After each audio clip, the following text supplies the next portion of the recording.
Welcome to another episode of Ring Them Bells, where we exist to help you rediscover the supernatural focus of your Bible.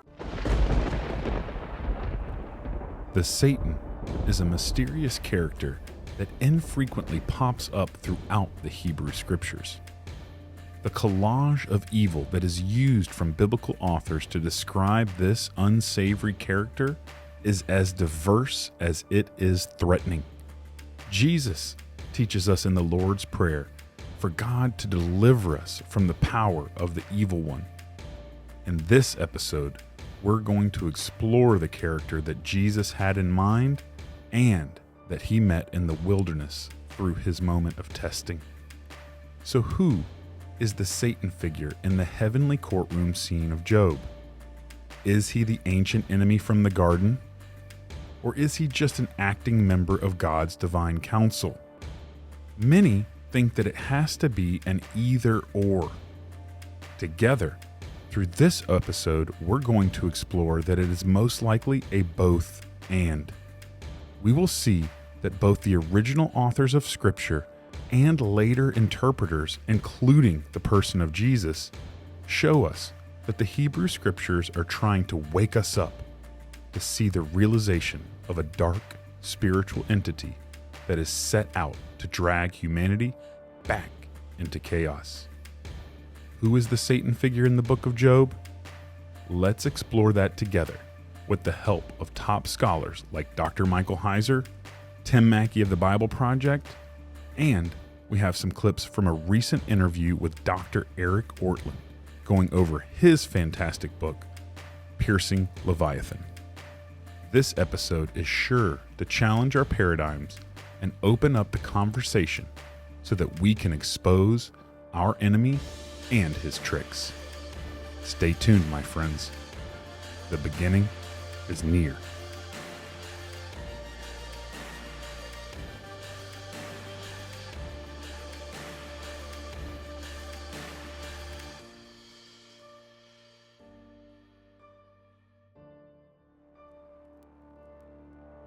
Let's talk about the Satan in the story of the Bible. So let's start in the beginning. In Genesis 1, God creates a beautiful, ordered reality out of darkness and disorder so that life can flourish. But in Genesis 3, we meet a creature who's in a state of rebellion against his creator. We're not told yet why or how he rebels, but he's on a mission to ruin God's good world for other creatures. So why is he talking to the humans? Well, the prophet Ezekiel understood this figure as a spiritual rebel who didn't want to live under God's wisdom and authority. He wanted to be God. Oh, right. That's the same temptation the snake puts before Adam and Eve. Exactly. He says they could rule the world like God, but by their own wisdom. So they're all kicked out of the garden. Yeah, God says this rebel will now crawl on its belly. Where does it go after this? Well, the biblical authors offer subtle clues where this being is at work behind the scenes, animating division and hatred between humans. They also use a variety of images to describe this being. It's a snake, or a sea dragon, or a dark desert creature, or the king of death in the grave. He's also given many titles, like Tempter, or the Evil One, or the Devil, which in Greek means the slanderer. But his name is Satan, right?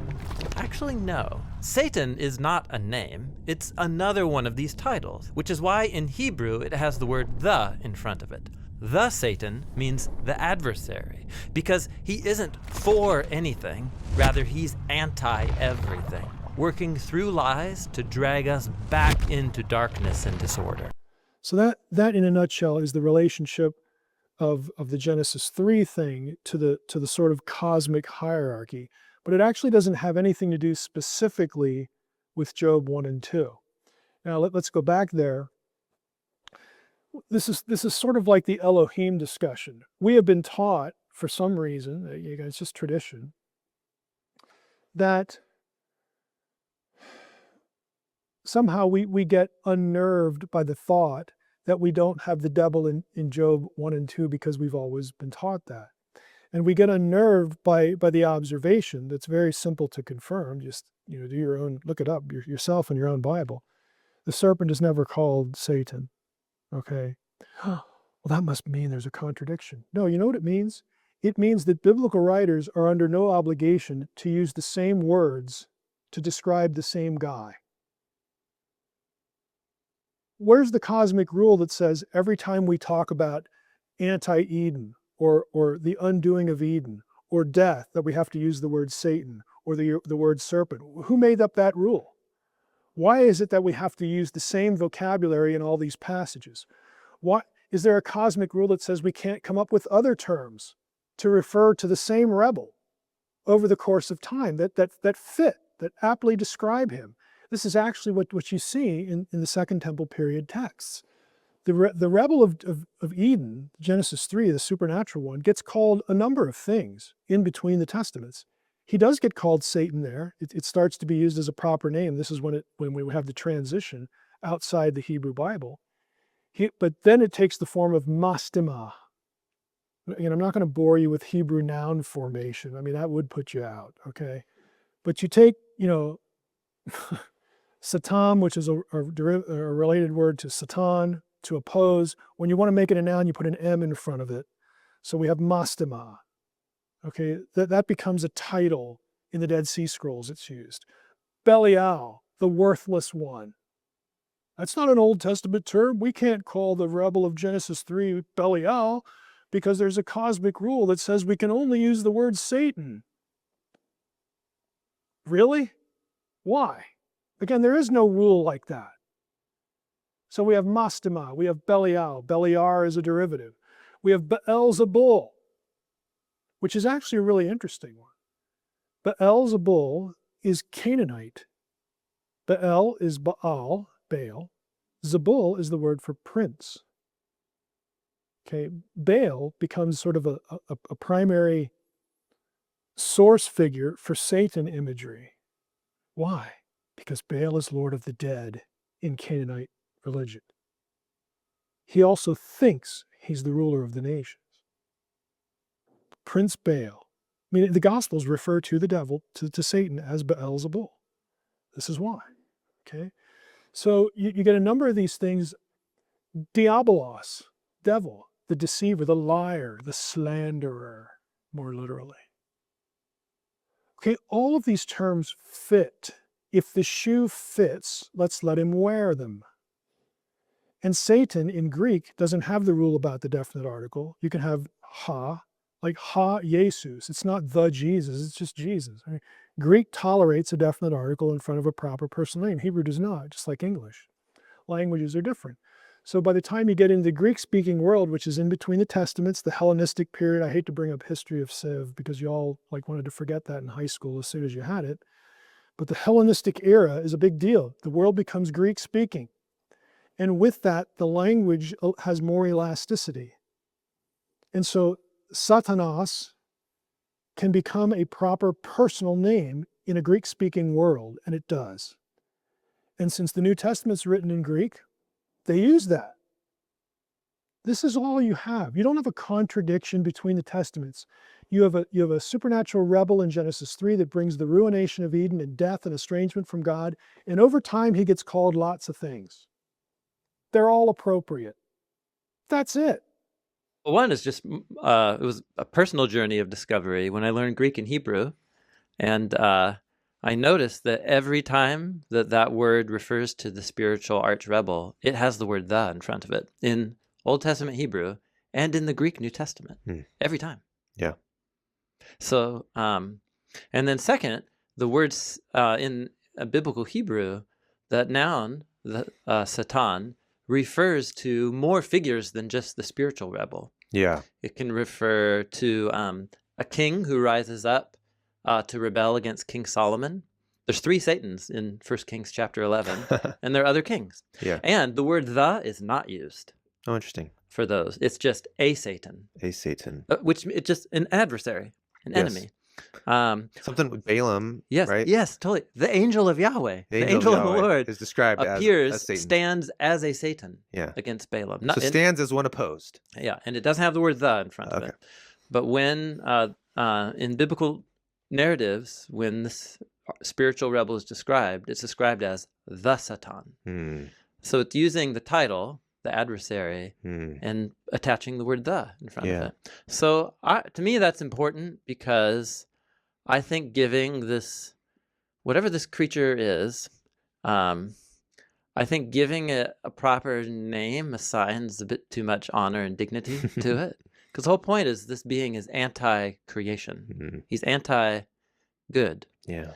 And the biblical authors don't ever assign it a name. Hmm. They assign this creature images and titles. Hmm. So I'm just trying to be honest, I'm just trying to imitate the biblical language about this creature. Yeah. And I think using the word "the," I don't know. So it's a quiet revolution to redefine our language about the Satan, and because it's how Jesus himself and the apostles also use the word "the." Why is it not in our modern translations? I think one, it sounds awkward, Yeah, it sounds super awkward. and our translations are trying to make the Bible less awkward Yeah. in terms of trying to make it into normal English.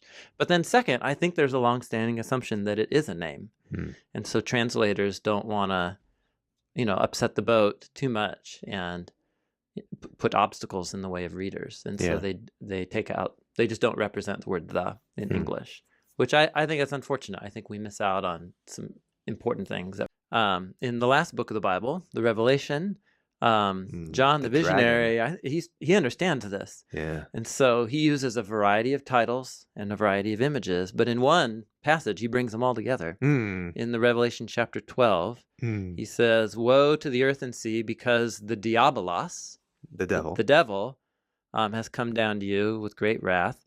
And then he goes on to describe a dragon, and then he calls it a snake.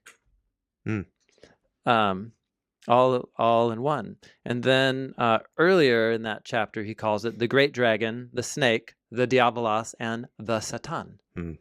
all in one. Yeah. So he looks at the whole biblical collage and then brings it together. It was actually this passage that inspired the visual that that released the idea to make the Satan a collage in the video. So over the past 3 months, we've talked about this. Our channel has been slowly going through an epic series tracing the theme of the chaos dragon from Genesis all the way to Revelation. We've really taken a slow, methodical approach to understanding this theme.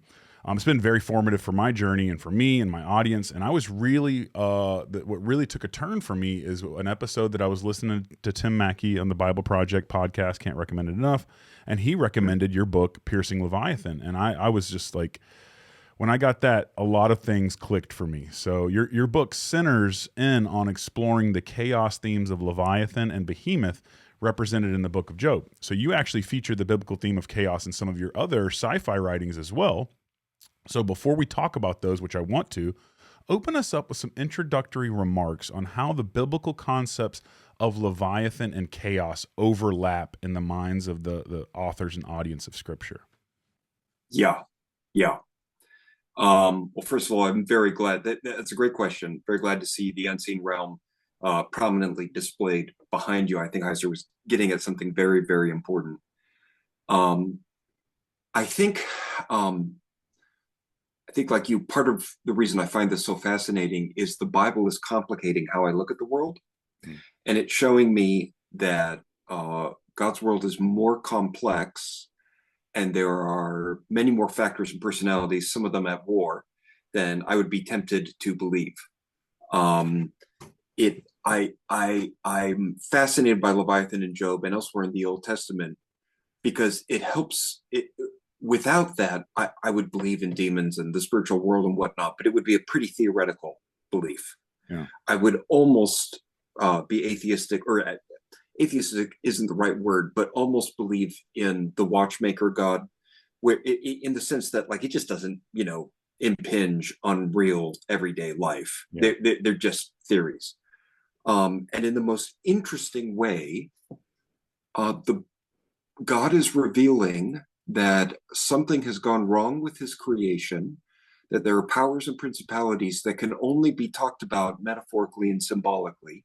Metaphorically, maybe not the right word, but symbolically, that God has got this entirely under his control, and yet there is a huge battle raging in creation. Hmm. And especially in the book of Job, he's also saying the fact that that battle is going on does not mean that creation is a horrible place, or it's not worth living, or God doesn't care about his world.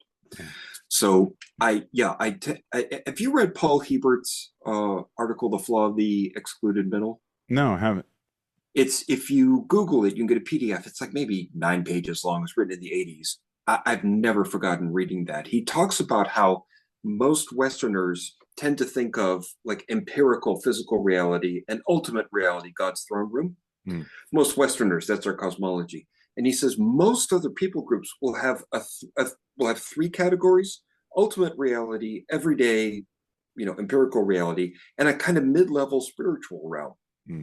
With a lot of different, gods and ghosts and demons.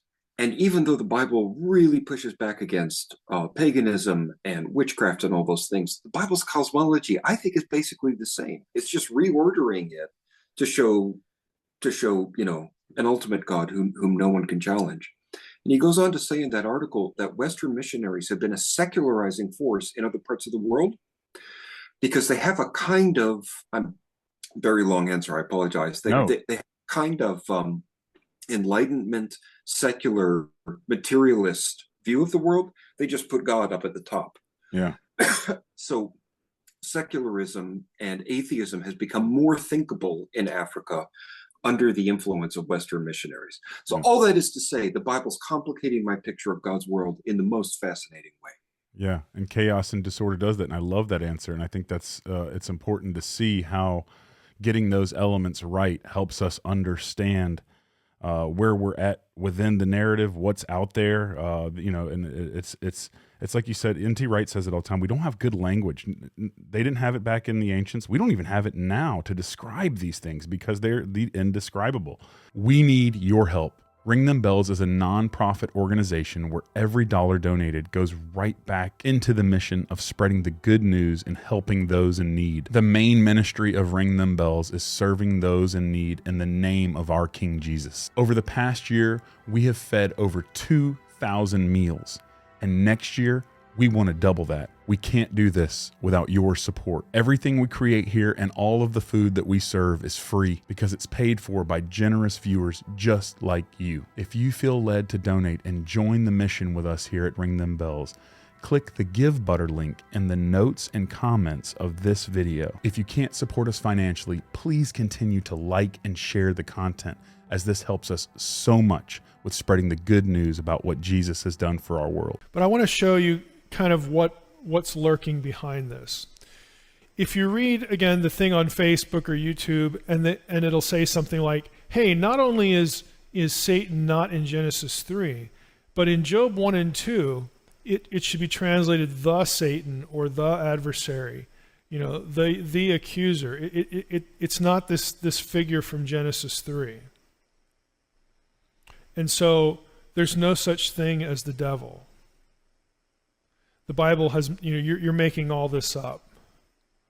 Okay, those are terrible and flawed conclusions drawn from something that is real in the text. And so I want to unpack this for you. Now, to summarize what we have in Unseen Realm, I want to show you, again, visually how this works. It is true that in Job 1 and 2 and in Zechariah 3, the footnote is there for a reason. Hebrew, the adversary, the accuser. That's because in Hebrew, we have the word Satan prefixed with a definite article, a little particle that is essentially the word the. So literally it's the Satan, ha-Satan. Hebrew is like English in this respect. English does not tolerate a definite article before a proper personal noun. I'm not the Mike. Okay, my brother is not the Brad. My wife is not the Drina. English just doesn't tolerate that. It's stupid and ridiculous. Hebrew is the same way. Hebrew does not have definite articles before proper personal names. And that means that Satan here is not a personal name. This should not be capital S Satan. So that part of the Facebook, village atheist rant is correct. It shouldn't be capital S. It should be just a generic adversary. It's not the figure of Genesis 3.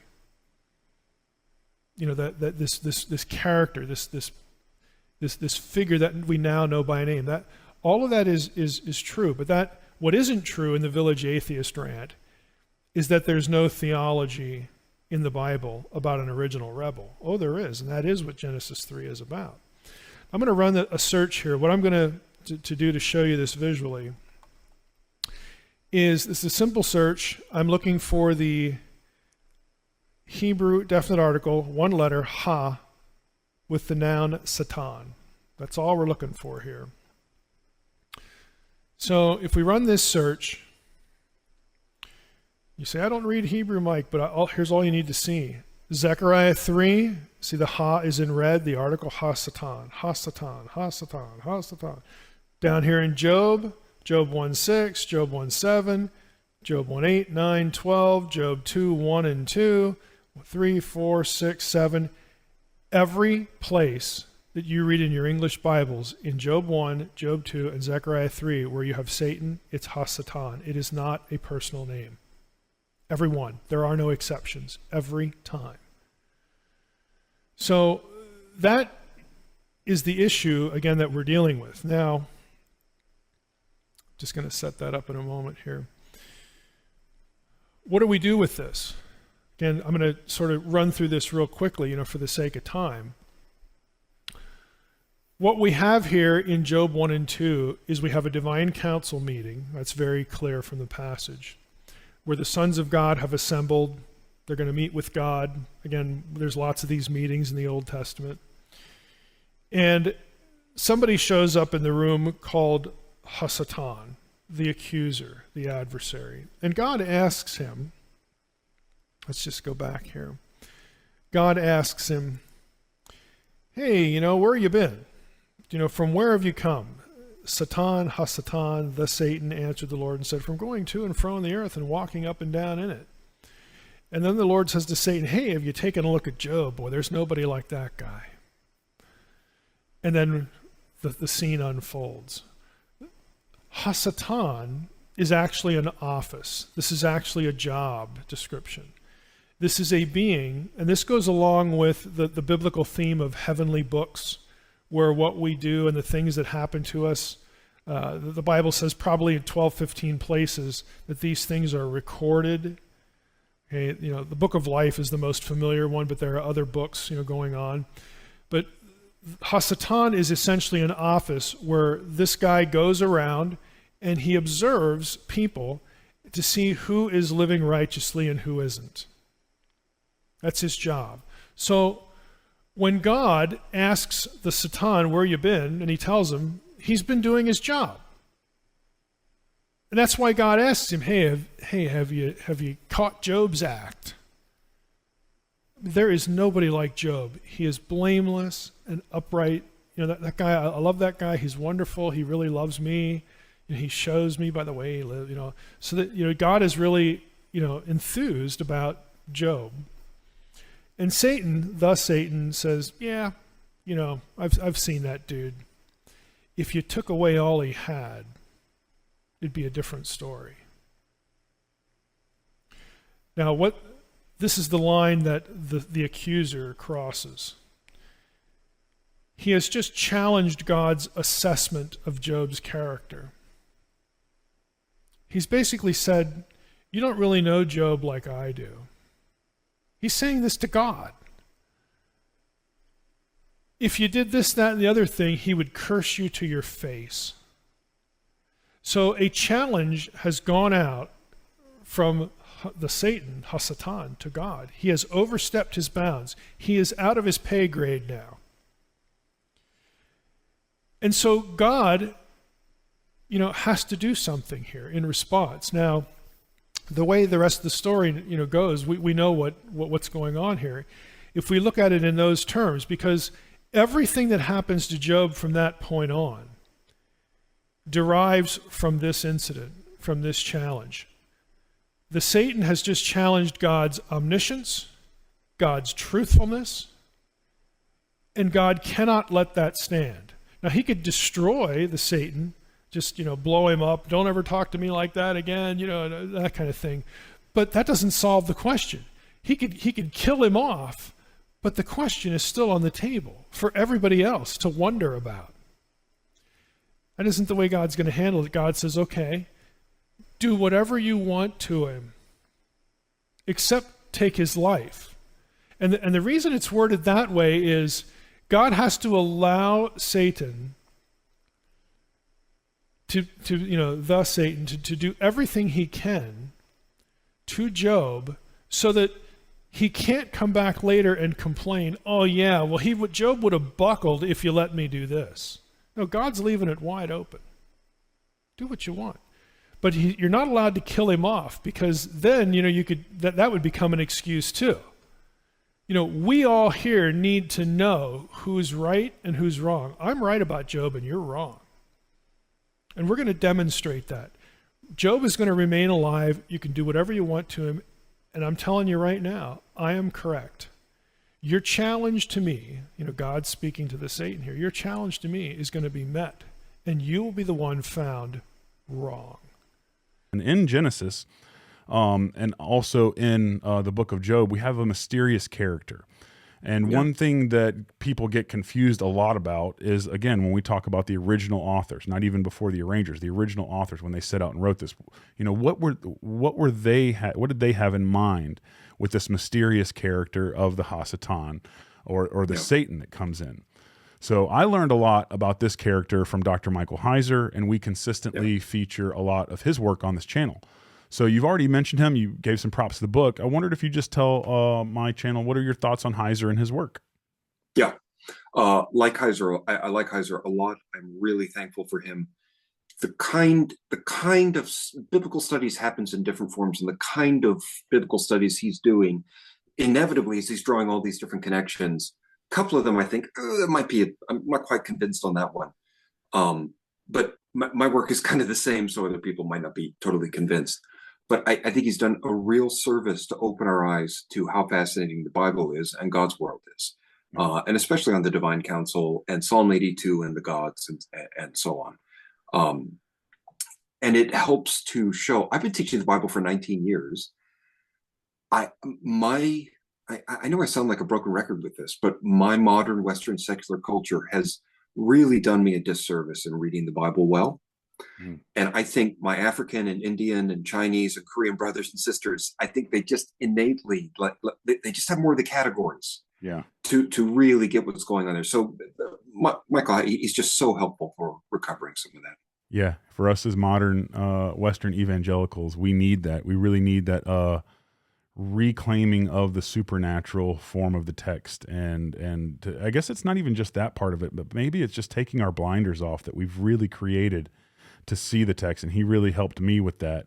But also, he was honest about. I do think we all, like you said, there's things I disagree with Heiser on too. Like nobody's perfect. We've all got things, but I will say he was very thorough in his scholarly approach to these things. It wasn't just like he made claims. He put things out there. So to that point, I prepared a short clip from him going over the identity of this mysterious character, the Satan, in the book of Job, for us to watch and then us to respond to. How's that sound? Sounds great. Let's do it. Sounds great. You talk about the powers of darkness, you have to devote some attention to Satan. Let's talk about Satan. Most people, when they think of Satan, they will think of Genesis 3, or they'll think of Job chapter 1 and chapter 2, what scholars call the prologue of the book of Job. So we have a meeting, a divine council meeting. The sons of God are assembled. And then in English Bibles, Satan, capital S, shows up. And God says, hey, where you been? What are you doing? And he said, I've been running to and fro throughout the whole earth, and so on and so forth. And God says, have you considered my servant Job? Boy, he's awesome, and he talks Job up. And then Satan says, yeah, that's because he has a great life. If you took away everything that he had, he would curse you to your face. I mean, there's a confrontation there. And that launches us into what happens to Job. It raises certain questions. Well, why is Satan there? Like, is he still working for God? Is he on the payroll? Like, what's going on here? And those are legitimate questions that we should talk about. But if you go down to Genesis 3, we get the familiar serpent in Eden story. And we don't get, even in English Bibles, we don't get the word Satan in Genesis 3. And that's because the Hebrew term for Satan is Satan. It doesn't show up in Genesis 3. It's never used. In fact, you never get the term Satan applied to the serpent, Nachash, that's the Hebrew term for serpent in Genesis 3. You never get those two terms married to each other in the Old Testament, speaking of Eden.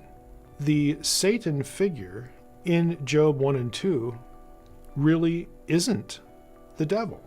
Hebrew does not attach the definite article, that's the word the, in front of a proper personal name, and neither does English. So I'm not the Mike. I wouldn't talk about myself as the Mike. Every time the word Satan occurs, it has the definite article. So it's ha-Satan, the Satan. That tells you it's not a proper personal name. It's not a specific entity. Are we going to go with what the biblical text has or what our tradition tells us? So what we have in Job 1 and 2 is we have a member of the spiritual world, in this case sort of a functioning member of a board meeting. He's not evil and sinister. He's actually doing his job. Satan as a noun means adversary, that's true. But it could also mean something like challenger or someone who looks around for people who are obeying or disobeying God and then reports on them. The whole point of these metaphorical descriptions is to remind us that God doesn't miss anything. It's all in the memory bank. It's all there. Nothing is overlooked. Where it sort of transitions from I'm doing my job to challenging or becoming adversarial in relation to God is when he questions God's assessment of Job. So he's questioning God's omniscience of the situation. He's also questioning God's integrity. Is God telling us the truth about Job? God says to the Satan, okay, I'll let you do anything to Job that you want to do other than kill him, because we have to keep him alive so that his integrity will become known. And I'm going to let you do whatever you want because I don't want you coming back here and saying, oh yeah, Job would have folded if you'd let me do this. No, do whatever you want. And we'll see who's right. This isn't the devil. So the question is, well, why does this term, Satan, get applied to the serpent of Genesis 3? Well, just think about it. In the Old Testament, this term is never applied to the enemy. As time goes on, in the intertestamental period, it occurred to someone, you know that serpent figure back there? He really was hostile to God and to humanity. He's God's adversary. He stood and opposed God. Let's use the word Satan to describe that dude. And by the time you get to the New Testament, this is 400 or 500 years later, it has become on its own a proper noun. So you get a figure who's named Satan. So you have capital S Satan running around doing stuff, and the New Testament associates that figure with the serpent of Genesis 3. All right. A lot of information to unpack there. But before I say anything, respond to that clip and tell us about the mysterious courtroom accuser, Ha-Satan. Yeah. Okay. So I'm going to push back on Michael Heiser here a little bit. We're not worthy. He's great. Okay, but I'm going to push back. It's true that Ha-Satan is not a name. Ha in Hebrew is the, and Satan just means adversary or challenger. It can mean accuser as well. It's often used for human beings. David in the Psalms will say, deliver me from the Satans, the people accusing me. The angel that opposes Balaam, the word Satan is used for an angel that's clearly obeying God. So there is that. However, I don't think it's true to say that there's no hostility between Ha-Satan and Yahweh and Job. And I don't think it's true to say that the Satan is never presented as a hostile evil figure in the Old Testament. If you look in Zechariah 3, it's pretty clearly an accuser there. The reason, now there are some commentators who say that the Satan is just like the opposition party in Parliament. He's sort of just making sure everything is in order and doesn't necessarily have hostile intent. I don't believe that for several reasons. First of all, when Job passes the first test in chapter 1, and then there's a second conversation between Yahweh and Satan, Satan says nothing about Job passing. Like, Job is amazing in chapter 1. Yeah. He buries his 10 kids, and it's Lord gave, Lord took away, blessed be his name. And Satan says nothing about that.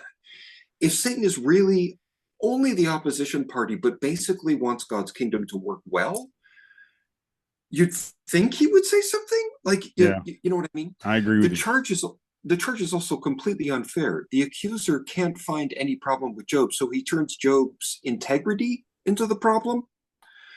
And there are other things as well. I don't find it convincing to say there's no hostility there. I don't think the devil actually cares about the quality of Job's relationship with God. I think he's just trying to make God look bad. Mm-hmm. He doesn't really care about Job. He's fighting against God. And if the Satan was essentially playing devil's advocate, if I can put it that way, with God, but basically had good intentions, I think he would have spoken and reacted very, very differently from how we see that. Yeah. Now, in terms of what ancient authors and audiences would have thought, it's true that you don't have the fully fledged demonology of the New Testament. I have to admit, I didn't like how Heiser, as I was watching the clip from Heiser, peace be upon him, I was kind of wondering, is the New Testament wrong? Did they just kind of make an arbitrary association? Yeah. I get, yeah. Whoever wrote Job wouldn't have had, they didn't have the New Testament, but they could have told there's a supernatural force that opposes God's plans and is trying to mess up God's work in the world, who is not bigger than God and has to obey God, but who's a lot bigger than human beings. They could have told that as much. And they would have had Hasatan as a job description. You know, they wouldn't have known as much as we know from the New Testament, but they could have told that. Yeah. No, I agree with you, and I think that it's important. First off, that was a clip from Heiser, so like I'm with you. He's not right on everything, and even within that, I think that there's a little more agreement with what you're saying than what he said, because it's a clip, and I had to take some things out. But what I will say is that I agree with you to say that, like, you know, we enter into the story through Jesus. This is who we come through. Like, this is like how I enter into understanding these narratives. So the New Testament, the foundations that are laid in there, that's my compass for understanding these things. And I'm not, if they take something as a certain way, I'm going to lean towards that, because that's how I'm entering into the story. Like you said, I don't, like, honestly, Walton more than anybody is like just recently so dangerous with this that I'm like, what? You telling me Jesus and Paul got it wrong? Like, yeah. I'm sorry. No, like that, I can't see that way. Go ahead. And also it means you get a Hasatan in the Old Testament who accuses innocent people and doesn't seem to really care about whether the accusation is true. And then you get Satan in the New Testament who's doing it. It's like, how are they not the same person? Yeah. Like, same job title, they're acting in the same way. We're multiplying entities beyond necessity to say there's no evil intentions in Satan and Job. Yeah, and again, original authors of Job versus arrangers of the final form of Tanakh, and what the two different implications of those people had. Like, we're never going to be able to fully get in their mind, but I think, again, it's understanding that, like you're saying, you know, there was a reason that they put that in there to point out this character for that reason, and I think it does give a little bit more weight or relief, I guess, if you will. You know, I mean, because it's like we still have all the questions in the Bible. It's like, we're theodicy. We're never going to not have this question. You know, why is he in the courts? Why does God allow the kids to be killed?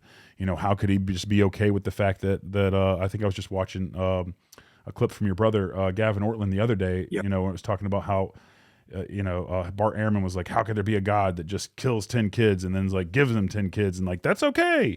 You know, and I think we still wrestle with all those questions, but I think that it's important to see it as yes, this is a hostile figure. This is not somebody that's just like supposed to be there. This is if we trace the themes, the hyperlinks, and all the things, like you said, it's there.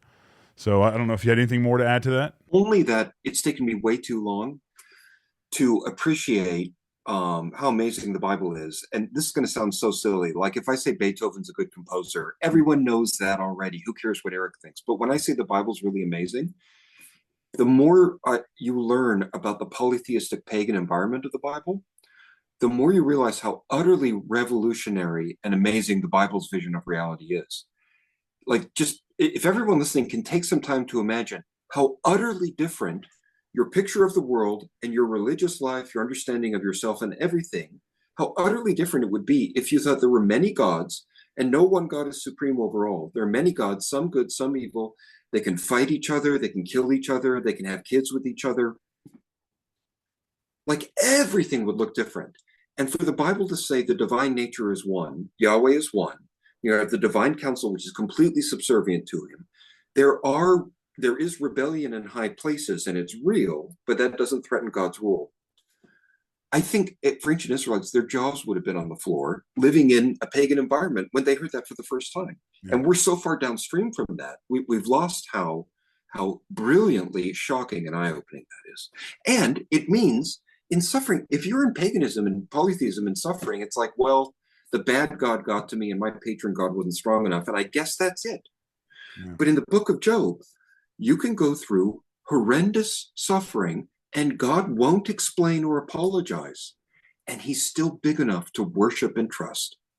Amen. Has there ever been another God like that in the history of human religion? No. It just blows my mind. Now, if you actually did Bible study and you look for all the places where angel or demon or anything, any language like that occurs with the word third or three, you're never going to find a passage that teaches that a third of the angels defected before the fall in the entire Bible. There are literally 0 instances in the Bible that actually teach this point. You will find it in Revelation 12, where we have a war in heaven that erupts. Well, guess what? If we read Revelation 12, which is always a good suggestion, if you're going to do theology from a passage, you might want to read it. If you actually read the passage, the war in heaven there is a response to the birth of the Messiah, the birth of the one who would rule the nations with a rod of iron. That happened a long time after the fall of Genesis 3. So there is literally no passage in the Bible that teaches a third of the angels rebelled with Satan before the fall. It doesn't exist.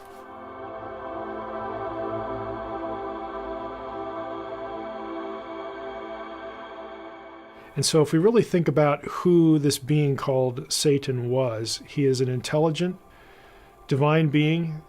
Since he is free, but he's also not God. In other words, he's not perfect. There is the possibility, the potentiality of autonomy, seeking autonomy. And we see that reflected in passages like Isaiah 14, which I think, and I'm far from being alone here, I think Isaiah 14, Ezekiel 28, Genesis 3, they have the same sort of divine rebellion backstory in play, and really it's just a question of who puts it forth more directly among those 3 passages. But you have one particular being who wants to be the highest authority, wants autonomy, wants to be in the place of God, and makes that choice and suffers the consequences for it. As far as when, well, you know, I would answer that sort of, and I'm not trying to be clever here, I would answer that this way, that as soon as he decided that this is what I want, and decided to act upon it, and decided to reverse God's decision to create humans by getting them to fall, presuming that they would be judged and just dispensed with, as soon as he reaches that point, then he is in rebellion. So if we read Genesis 3, you know, that's about the best you can do in conjunction with God's decision to create humanity and put Adam and Eve in the garden, and understanding this is what God is going to do now. We have a human family just like we have you guys. Now we have a human family. I'm going to come to earth. I'm going to give them this wonderful place. And we're going to coexist with them and help them and be, again, one big happy family. You have one being that says, don't want to do that. I'm offended by that. Humans are a little bit lower than the Elohim. That's what Psalm 8 actually says. That humanity is created a little bit lower than Elohim. And so we have one of these beings that doesn't want to submit to God's authority and says, we're better, I'm better than these beings are, and I'm not going to serve them.